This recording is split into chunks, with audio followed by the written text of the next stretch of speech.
Brought to you by TechnoSpark 20 series smartphones. I'm superhuman.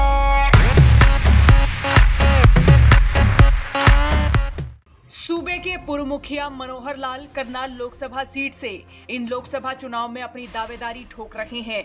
इन चुनाव में Rohtak Sonipat seat पर तो सस्पेंस बना ही हुआ है, लेकिन फिलहाल तक नजरें गड़ी हुई हैं कुरुक्षेत्र और करनाल लोकसभा सीट पर, क्योंकि कुरुक्षेत्र से इनेलो नेता अभय चौटाला साल 2004 के बाद साल 2024 में लोकसभा का चुनाव लड़ रहे हैं, तो वहीं करनाल में ये चुनाव मनोहर लाल खट्टर की अग्नि परीक्षा मानी जाए।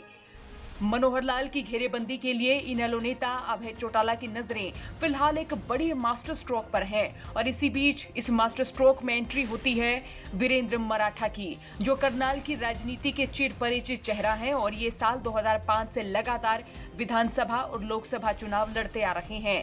अभय चौटाला वीरेंद्र मराठा के जरिए मनोहर लाल खट्टर की घेरेबंदी के प्लान पर हैं। एनसीपी के प्रदेश अध्यक्ष वीरेंद्र मराठा को अगर इंडिया गठबंधन से करनाल लोकसभा सीट से टिकट मिलती है तो खबरें हैं कि अभय चौटाला यहां से इनेलो से अपना दावेदार नहीं उतारेंगे। अभय चौटाला वीरेंद्र मराठा को ही समर्थन देंगे और फिर इनेलो 9 लोकसभा सीटों पर चुनाव लड़ेगी। आपको बता दें, वीरेंद्र मराठा के लिए शरद पवार भी लॉबिंग कर रहे हैं। चर्चा तो ये है कि वीरेंद्र मराठा अगर लोकसभा का चुनाव एनसीपी से नहीं लड़ते हैं तो अभय चौटाला इन्हें इनेलो से भी कैंडिडेट बना सकते हैं।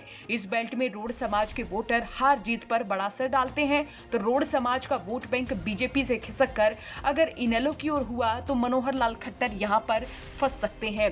हालांकि वीरेंद्र मराठा के पार्टियां बदलते रहने से इनका भाग्य तो नहीं बदला। 6 चुनाव लड़ चुके वीरेंद्र मराठा फिलहाल एक अदद जीत की तलाश में नजर आ रहे हैं। वो अपनी रोड मराठा बिरादरी में खासी पैठ रखते हैं और इसी वजह से हर चुनाव में वोट बैंक के लिहाज से मजबूत लगते रहे हैं। इन्होंने साल 2003 में एकता शक्ति पार्टी का गठन किया था।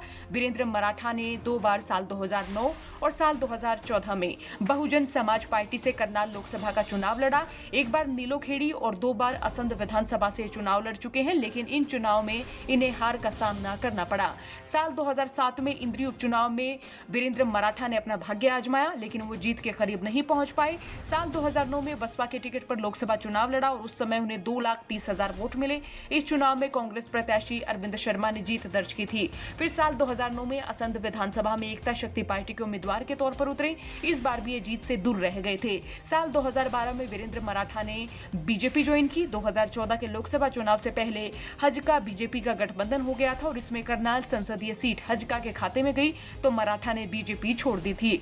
अब वीरेंद्र मराठा राष्ट्रवादी कांग्रेस पार्टी के प्रदेश अध्यक्ष हैं। अब मनोहर लाल खट्टर को घेरने के लिए अभय चौटाला तगड़े प्लान पर नजर आ रहे हैं, लेकिन अब देखना होगा वीरेंद्र मराठा कब चुनावी मैदान में उतरते हैं और कब अपने पत्ते खोलते हैं। बहरहाल आपका क्या सोचना है कमेंट बॉक्स में राय रखें। साथ ही चौगरदे की खबरों के लिए बने रहिए हरियाणा तक के साथ। ब्यूरो रिपोर्ट हरियाणा तक।